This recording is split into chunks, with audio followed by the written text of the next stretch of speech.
I didn't volunteer. They drafted me. And that was, I believe it was in 28th of December 42. But we didn't leave here until 43, going to Michigan. Because as I said, they did not take you in the Army here. So we had to go to Michigan. They had to wait for a train load to send a carload to send to Michigan. Then we was over there, and that's where we got inducted into the Army at. They did not take blacks in Milwaukee back in during when the war started. They didn't have, McCoy was not, they didn't mix the races in McCoy, and they didn't mix them in Fort Sheridan. So they had to wait, you had to go to Fort Custer, Michigan, which was Battle Creek, Michigan. That's where we had to go. So we didn't like it, but we had to do it. Well, the first thing we got there was quite natural. We moved 12 times a night. We soon as we make up your bed, they come and tear it and move somewhere else for 12 times. And about the middle of the day, we got settled. And after that, then we stayed in Michigan for a while.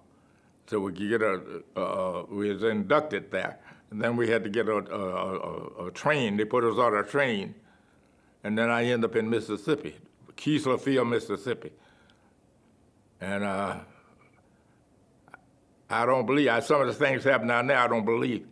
And I still don't believe it. Yes, when we got down there, when I got down there, if you're a white man would come down the street, you had to get off, bow your head, and let him pass. I didn't believe that. And I saw it, but we didn't do it.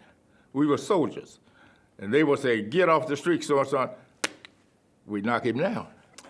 We had an officer named Barnhill. His name was, he was a beautiful commanding officer.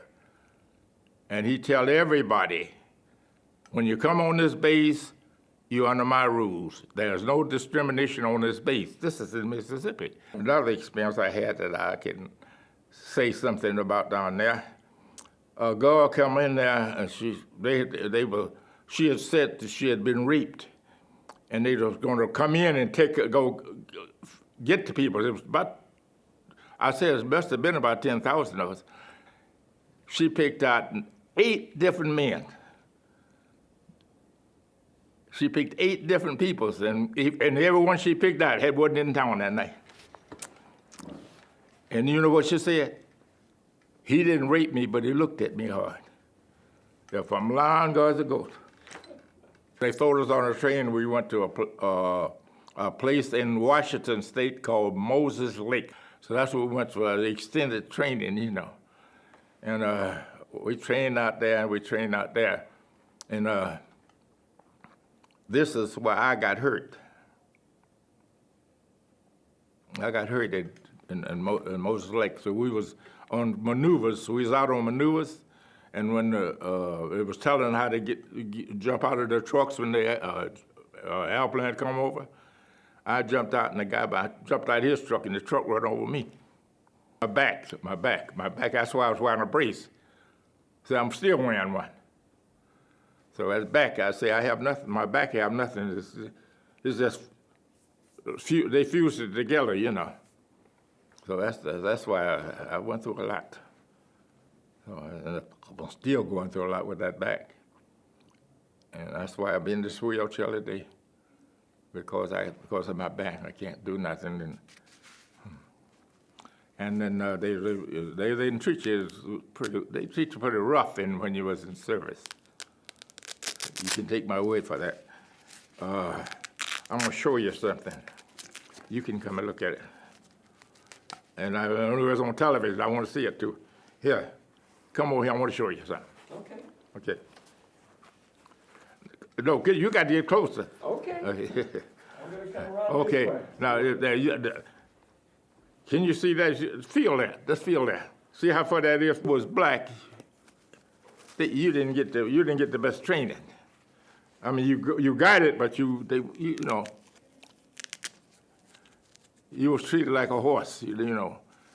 And you know, when you got ready to go anywhere, you went on this side, and I went on this side.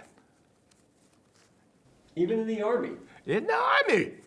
And Or the Air even when we left Michigan going to Mississippi, when we got to Evansville, Indiana, you had to get in. You had to get back. The blacks had to get on the front, and you had to get in the back. They wouldn't let us mix. You were going in the Army. We all going to the same camp. Now, if you were in California and they were serving German prisoners, but they wouldn't serve you? No, I mean that was see. When I came back into California, I was in that ship top they had out there. Some guys went in there, set them in them big, nice chairs. The waiters just crazy getting around there to them, but they wouldn't let us in the door. Now that's in Houston, Texas. It was a Harvey restaurant. I think it's just in this truck, in this train station. They used to have Harvey restaurants. Evans and Harvey's restaurant. Mostly, they even had one in Northwestern over here, and that's a hurt. You talk about hurt. That's the only I never been so hurt. And when the war was over, they just dumped you out on the street. They didn't care what happened to you. They didn't get no money, no nothing. You just out there. Any veteran, any World War veteran can tell you that. You didn't get nothing. They didn't even give you nothing. They just dumped you out there. When you got discharged, you were just out there. Then I left there and I come back to McCoy. And I got to McCoy and I was discharged in McCoy the 11th day of February, 1946.